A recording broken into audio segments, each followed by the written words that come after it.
तो बच्चों आज हम इस वीडियो में हम करने वाले हैं रिवीजन मोल कॉन्सेप्ट चैप्टर का।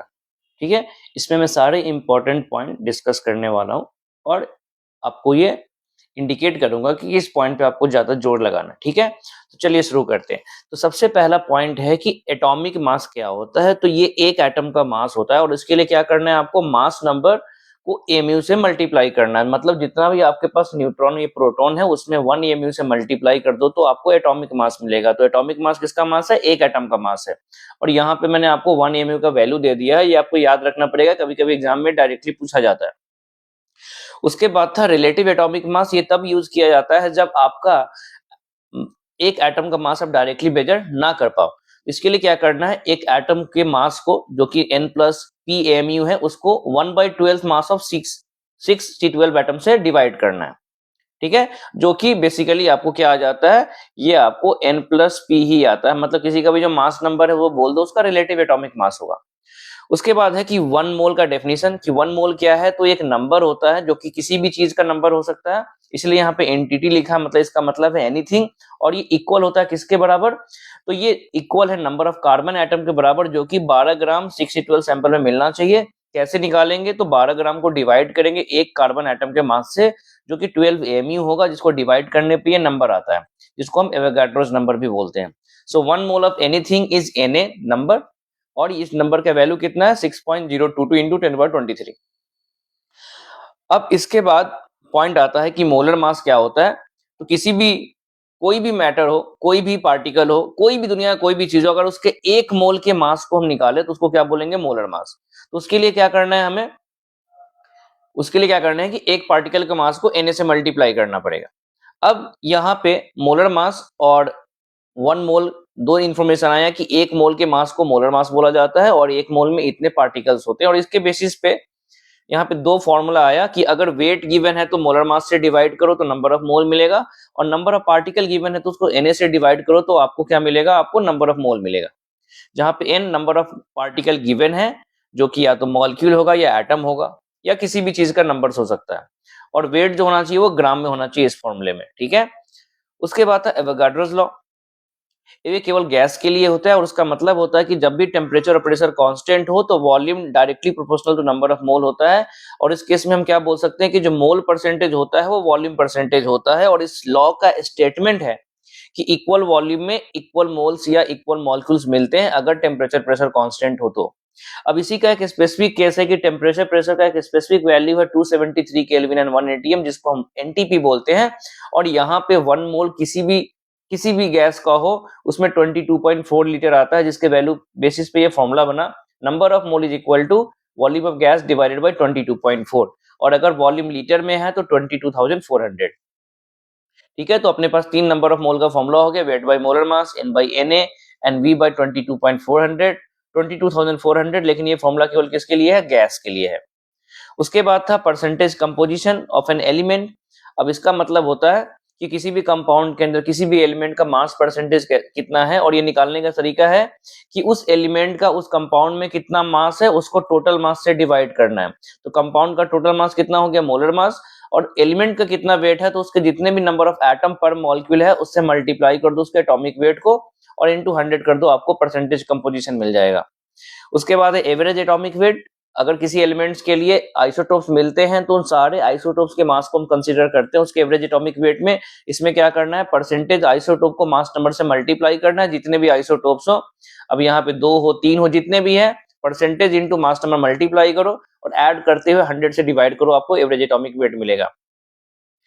उसके बाद हमें पढ़ना था इंपिरिकल फॉर्मूला, मॉलिक्यूलर फॉर्मूला। तो मॉलिक्यूलर फॉर्मूला क्या होता है, तो वो आपको एक्चुअल नंबर बताता है एटम्स का, जबकि इंपिरिकल फॉर्मूला जो होता है ये simplest ratio of number of moles बताता है। ठीक है, जो भी एलिमेंट्स उस मॉलिक्यूलर फॉर्मूले के अंदर में है या कंपाउंड्स में है।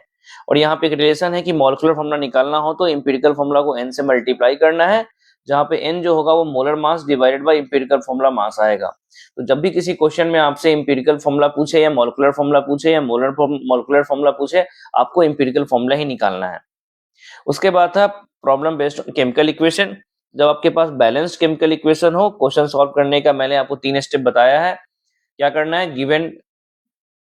गिवन डाटा को नंबर ऑफ मोल में कन्वर्ट करो और उसके बाद मोल रेशियो अप्लाई करो। मोल रेशियो जो होगा वो कोफिशिएंट रेशियो के बराबर होता है। जैसे मान लो यहाँ पे एक रिएक्शन है A+2B2 3C। अब इसमें अगर मैं लिखता हूँ number of mole of A by number of mole of C, तो A का कोफिशिएंट कितना है 1, C का कोफिशिएंट कितना है 3, ये होगा। अब कोई यहाँ पे बोलेगा number of mole of C by number of mole of B लिखना है, तो C का कोफिशिएंट 3 है और B का कोफिशिएंट 2 है। तो इस तरीके से अगर आपको एक का मोल पता है तो दूसरे का मोल निकल जाएगा रेशियो के बेसिस पे, ठीक है। और गैसियस रिएक्शन होगा तो मोल रेशियो जो होगा वो वॉल्यूम रेशियो के बराबर होगा, लेकिन उसके लिए टी और पी को क्या होना पड़ेगा, कांस्टेंट होना पड़ेगा, मतलब एवोगाड्रोस लॉ अप्लाई करना पड़ेगा। अगर किसी क्वेश्चन में एक से ज्यादा रिएक्टेंट का डाटा गिवन हो तो वहां पे हम लिमिटिंग रीजन निकालते हैं, और उसको निकालने का सिंपल तरीका है, आपको नंबर ऑफ मोल जो कि क्वेश्चन में गिवन होगा या वेट गिवन है, जो भी हो नंबर ऑफ मोल निकालो और उसको उसके कोफिशिएंट से डिवाइड करो। जिसका रेशियो सबसे लोएस्ट होगा, हैविंग लोएस्ट रेशियो होगा, वो क्या बनेगा, वो लिमिटिंग रीजेंट बनेगा। और जब आपको पता चल जाए कि लिमिटिंग रीजन कौन है, तो सारी कैलकुलेशंस उन लिमिटिंग रीजन के नंबर ऑफ मोल्स के बेसिस पे ही होगा। उसके बाद दो फॉर्मूला हमने पढ़ा था, परसेंटेज यील्ड और परसेंटेज प्यूरिटी। परसेंटेज प्यूरिटी जो होता है वो केवल रिएक्टेंट के लिए होता है, परसेंटेज यील्ड जो होता है वो केवल प्रोडक्ट के लिए होता है। दोनों में ही ऑब्जर्व बाय थ्योरेटिकल करना है, लेकिन यहाँ पे केवल प्रोडक्ट का डाटा होगा, ऑब्जर्व भी थ्योरेटिकल भी, और यहाँ पे रिएक्टेंट का डाटा होगा, ऑब्जर्व भी और थ्योरेटिकल भी। उसके बाद हमने कंसंट्रेशन टर्म्स पढ़ा था, परसेंटेज वेट बाय वेट। ये हमें ये बताता है कि कितने ग्राम आपका सॉल्यूट है पर 100 ग्राम, और ये उसका फॉर्मूला था wait of solid bye weight of solution into 100। और दूसरा था परसेंटेज वेट बाय वॉल्यूम, जिसका फॉर्मूला था wait of solid by volume of solution into 100। और बिकॉज वेट ऑफ सॉल्यूशन की जगह पे हम क्या लिख सकते हैं, यहाँ पे हम लिख सकते हैं weight of solution by density of solution. उसके बेसिस पे ये फॉर्मूला बन गया कि परसेंटेज वेट बाय वॉल्यूम को डेंसिटी ऑफ सॉल्यूशन से डिवाइड करेंगे तो हमें परसेंटेज वेट बाय वेट मिलेगा। उसके बाद था मोलारिटी, ये होता है number of mole of solid पर लीटर ऑफ सॉल्यूशन, मतलब मोल और वॉल्यूम का रेशियो है। यहाँ पे उसी फॉर्मूले को हमने थोड़ा एक्सपेंड कर दिया, तो wait by molar mass into 1000 by volume of solution in ml आ गया। अगर किसी को percentage weight by volume given हो तो आप इस फॉर्मूले से डायरेक्टली निकाल सकते हो 10 बाय मोलर मास, और अगर percentage weight by weight given है तो आपको डेंसिटी से भी मल्टीप्लाई करना पड़ेगा। उसके बाद था मोलालिटी, ये था number of mole of solid per kg of solvent. अब इसमें weight of solid by molar mass of solid आया into 1000 by weight of solvent in gram आया।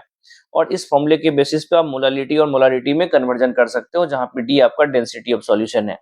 उसके बाद था मोल फ्रैक्शन। मोल फ्रैक्शन होता है number of mole of solute या सॉल्वेंट जिसका भी मोल फ्रैक्शन है कि मिक्सचर के एक मोल में किसी का कितना मोल है। अगर किसी का मोल फ्रैक्शन 0.2 है, इसका मतलब है मिक्सचर के एक मोल में उसका 0.2 मोल होगा, बाकी जो है वो दूसरे का होगा। और गैसियस मिक्सचर के केस में मोल फ्रैक्शन ही क्या होगा, वॉल्यूम फ्रैक्शन होगा।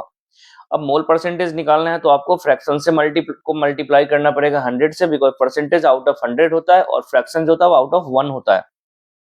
और अगर आपको मोलालिटी कैलकुलेट करना है और मोल फ्रैक्शन गिवन है तो आप इस फॉर्मूले को यूज कर सकते हो, ठीक है। उसके बाद था पार्ट पर मिलियन, उसका होता है wait of solid bye weight of solution in 10⁶। इसका मतलब ये होता है कि पर मिलियन पार्टिकल आपका सॉल्यूट का पार्टिकल कितना है, ठीक है। और परसेंटेज वेट बाय वेट के साथ उसका ये रिलेशन रहा। उसके बाद था मोल कैलकुलेशन। मोल कैलकुलेशन में अपने पास क्या क्या डाटा आ गया, तो अपने पास अगर वेट है तो मोल निकाल सकते हैं, नंबर ऑफ पार्टिकल है तो मोल निकाल सकते हैं, अगर वॉल्यूम एनटीपी पे है गैस के लिए तो मोल निकाल सकते हैं, और अगर मोलारिटी दिया गया है तो निकाल सकते हैं। तो इसके बेसिस पे क्या करना है, अगर मोलारिटी और वॉल्यूम गिवन है तो number of mole equal to क्या हो जाता है, molarity into volume in litre. ये डाटा है, ठीक है, ये फॉर्मूला है जिसके बेसिस पे आप इस वाले को कोरिलेट कर सकते हो। बाकी सबका कोरिलेशन दिया है कि वेट है तो मोलर मास से डिवाइड करो, और मोल से वेट जाना है तो मोलर मास से मल्टीप्लाई करो। वॉल्यूम दिया हुआ है, डिवाइड करेंगे तो मोल निकलेगा, और अगर मोल दिया हुआ है तो मल्टीप्लाई करो तो आपको क्या निकलेगा, वॉल्यूम निकलेगा। और अगर यहाँ पे नंबर ऑफ पार्टिकल गिवन है, डिवाइडेड बाय Na करें तो मोल निकलेगा, और मल्टीप्लाई इनटू Na करें मोल से तो हमें नंबर ऑफ पार्टिकल्स मिलेगा। तो ये था आपका शॉर्ट रिवीजन। अच्छा, यहाँ पे कुछ और भी था कि अगर कभी आपको कोई डाटा दिया गया है और आपसे नंबर ऑफ मॉलिक्यूल्स पूछे या नंबर ऑफ एटम पूछे तो क्या करोगे, तो आप नंबर ऑफ मोल निकालोगे। अगर कंपाउंड का मोल है डायरेक्टली Na करो, आपको नंबर ऑफ मॉलिक्यूल मिलेगा।